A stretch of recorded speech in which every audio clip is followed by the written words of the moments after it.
Chapitre 37. Apprendre à se connaître. Sunny prenait peu à peu goût aux conversations dans le noir. Sans le poids de la lumière, les gens étaient plus détendus et honnêtes. Cela lui rappelait les fréquentes coupures de courant qui sévissaient en ville quand il était petit. Sa famille n'avait d'autre choix que de se serrer les coudes et de passer quelques heures à ne rien faire d'autre que discuter. Maintenant, ces heures sombres étaient devenues certains de ses souvenirs les plus précieux. Il resta silencieux quelques instants puis dit : « Puisque nous allons dépendre les uns des autres, devrions-nous partager les capacités et les souvenirs dont nous disposons ?» C'était une suggestion logique. S'ils devaient combattre côte à côte, connaître leurs forces respectives était plus ou moins vital. Pourtant, il remarqua que Nephi le regardait avec un air méfiant. Heureusement, il était obscurci par l'obscurité. « Je vais commencer, » dit Sunny, à la fois pour montrer sa sincérité et pour révéler des informations sur lui-même de manière contrôlée. S'il prenait l'initiative de parler, il devait quand même dire la vérité, mais il lui appartenait de décider dans quelle mesure et dans quelle mesure.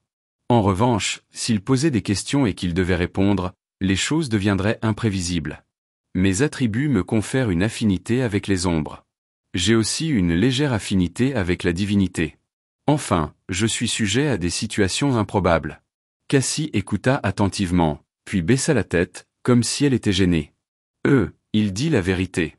On ne doutait pas de ton honnêteté. » « Pourquoi pas ? J'ai passé tellement de temps à me forger une réputation de menteur pathologique. » Sunny s'éclaircit la gorge et sourit, cachant sa nervosité. « Vraiment ? C'est bon à savoir. Mais, pourquoi es-tu si sûr que je suis honnête ? » La fille aveugle bougea un peu. « Oh ! C'est mon don. Je peux voir les attributs des gens. Parfois, j'ai aussi des visions. Elles peuvent concerner le futur ou le passé. Enfin, c'est ce que je crois, ça n'est arrivé que quelques fois. » Sunny déglutit, mais se détendit ensuite. C'est donc une sorte d'oracle. Heureusement, sa connaissance se limite aux attributs, sinon, je serais dans de beaux draps. Malgré tout, je devrais être prudent avec elle. Il comprit enfin comment la jeune fille aveugle avait su son anniversaire. La question était de savoir si elle l'avait eu dans une vision du futur ou du passé. Dans le premier cas, pouvait-on supposer qu'il pourrait certainement fêter au moins un autre anniversaire ? Ou bien le fait de connaître l'avenir l'a-t-il réellement affecté et modifié ? Par exemple, après avoir appris qu'il allait certainement survivre, Sunny aurait pu naturellement se détendre et baisser sa garde. Il en mourrait alors. Cela semblait sûrement possible, non ? En supposant que l'avenir puisse être changé. Mais peut-être que non ? Alors, sentant sa tête lui faire mal, Sunny décida d'éviter cette pensée pour l'instant.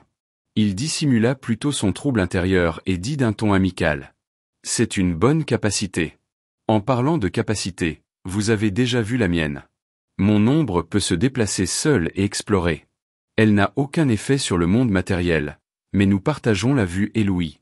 Ainsi, je peux repérer le danger avant de le rencontrer. L'ombre est rapide et furtive, elle peut aller n'importe où et est presque invisible. Oh, je peux aussi voir dans le noir. » Il sourit, s'attendant à ce que les filles comprennent et apprécient l'utilité de son éclaireur de l'ombre. Leur réaction, cependant, fut quelque peu étrange. Nephi tourna lentement la tête dans sa direction, tandis que Cassie pâlit légèrement et leva les mains pour se couvrir la poitrine. « Quoi ?» Nephi fronça les sourcils et dit d'un ton neutre : « Avez-vous déjà utilisé votre capacité à l'académie ?» Sunny cligna des yeux. Quelle étrange question. À l'académie ? Bien sûr. Pourquoi ? Oh, c'est vrai. Il pense que je suis un pervers. Merde. Avant que les filles ne puissent dire quoi que ce soit, il leva précipitamment la main et lança. Mais je ne l'ai jamais utilisé pour faire quoi que ce soit d'inapproprié. Croyez-moi. Heureusement, c'était la vérité. Cependant, Nephi et Cassie semblaient tous deux sceptiques. Sunny serra les dents. J'avais des choses plus importantes à faire que ce à quoi tu penses. J'ai passé presque chaque heure de veille à apprendre à survivre. Nephi haussa un sourcil. Je ne t'ai pas vu en classe, même une fois. Sunny rigola. Bien sûr que non. Pendant que tu étais occupé à écraser les autres dormeurs, j'étudiais la survie en milieu sauvage. C'était au tour de Changing Star de cligner des yeux. Wilderness, quoi ? Il existe un tel parcours ? Cassie semblait tout aussi perplexe. Oui, c'est vrai. Cela peut paraître secondaire pour la plupart des gens, mais pour un enfant de banlieue comme moi, qui n'a jamais fréquenté une école prestigieuse ni eu de professeur particulier, apprendre à survivre dans la nature sauvage fait la différence entre la vie et la mort. Sans cela, je me serais noyé dès notre arrivée au royaume des rêves. En de rares occasions, Néphi parut complètement déconcertée. Elle se frotta les poignets et le regarda pensivement. « Je vois. Je ne savais pas. » Sunny grimaça et lutta pour retenir sa colère. Lorsqu'il parla enfin, son ton était léger et aimable. « Ce n'est pas grave. C'est normal qu'une personne de ton statut ne le sache pas. » Lorsqu'il évoqua son statut, un étrange sourire apparut sur le visage de l'étoile changeante. Mais finalement, elle ne répondit pas.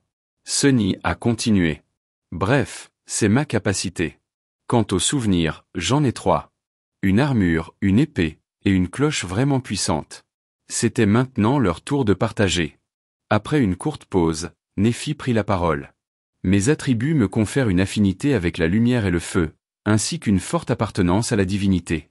J'ai 2 mémoires, une corde. » Pendant qu'elle parlait, Sunny observait Cassie, essayant de déchiffrer son expression.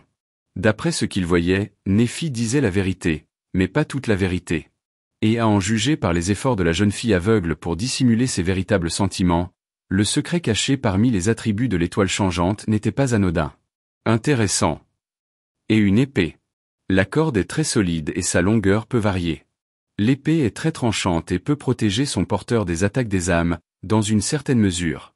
Ma capacité peut être utilisée pour soigner. Abonne-toi, clin d'œil. Sunny n'avait pas manqué la formulation de la dernière partie. Peut être utilisée pour soigner. Cela signifiait-il que son but principal était autre? Il était presque certain que Néphi ne révélerait pas toutes ses cartes, comme lui. Cependant, les pouvoirs de guérison étaient extrêmement rares. En avoir un capable de soigner, mais pas seulement, c'était tout simplement inédit. Mais d'un autre côté, elle était l'étoile changeante, l'une des rares personnes de l'histoire à avoir reçu un vrai nom lors du premier cauchemar. Si Sunny envisageait sa propre capacité d'aspect, rien ne semblait impossible. Je me demande quel est son rang d'aspect. Extérieurement, il faisait semblant d'être excité. Tu es un guérisseur? Super. Avoir un guérisseur parmi nous, c'est une chance incroyable. Cassie hocha la tête et sourit. Nef est aussi une combattante formidable. Tu aurais dû la voir affronter ces charognards. Enfin, je ne l'ai pas vue non plus. Mais ça avait l'air très effrayant. Sunny n'avait pas besoin qu'on lui dise à quel point Néphi était un guerrier redoutable. Il l'avait vu de ses propres yeux. Plus ou moins. En fait, c'étaient les yeux de son ombre. Enfin, ce qu'elle avait à la place des yeux. Pendant ce temps, Cassie soupira. C'est mon tour? Mes attributs n'ont rien de spécial. Je suppose que j'ai une affinité avec les révélations et le destin. Ma capacité est comme je te l'ai déjà dit. Elle n'est pas très utile. Quant à mes souvenirs, j'en ai 3, la bouteille, le bâton de bois et cette armure. Tu connais déjà la bouteille. Le bâton peut créer du vent. L'armure est en fait de rang éveillé. Nef me l'a donnée quand on s'est rencontrés. Elle possède un charme protecteur très puissant. Alors, non seulement elle porte Cassie sur son dos, mais elle a même donné ses seuls vêtements? Une armure de niveau éveillé, en plus? À quoi pense Néphi? La jeune fille aveugle se détourna et ajouta au bout d'un moment. J'étais un bon escrimeur, avant. Maintenant, je ne peux plus vraiment me battre. Les 2 dernières phrases étaient évidemment liées à son défaut. Sunny et Néphi, cependant, choisirent tous 2 de garder leur secret.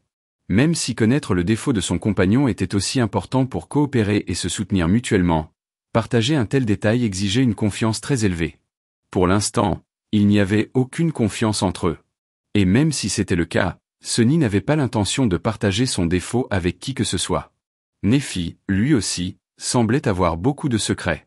Au bout d'un moment, il dit « Bien. C'est bien. Je pense qu'on a assez d'outils pour survivre, à condition de bien les utiliser. Je suppose qu'il est temps d'aller dormir ?» Dans l'obscurité, Néphi pencha la tête, écoutant ses paroles avec un regard distant. « Très bien. Je vais prendre la garde en premier. » Sunny a décidé d'être utile et a dit « En fait, mon ombre ne dort pas. Elle peut nous réveiller si quelque chose arrive. » L'étoile changeante sourit lentement. « Je vais d'abord prendre la garde. » Sentant un peu de froideur dans sa voix, Sunny soupira et haussa les épaules. Comme tu veux. Qu'est-ce que tu vas regarder, hein? Tu ne vois rien. Bref. Ne m'en veux pas si quelque chose de géant nous avale en pleine nuit. Puis il frissonna soudainement. Attends, ce n'était pas un drapeau de la mort, n'est-ce pas? Bien sûr que non. Impossible.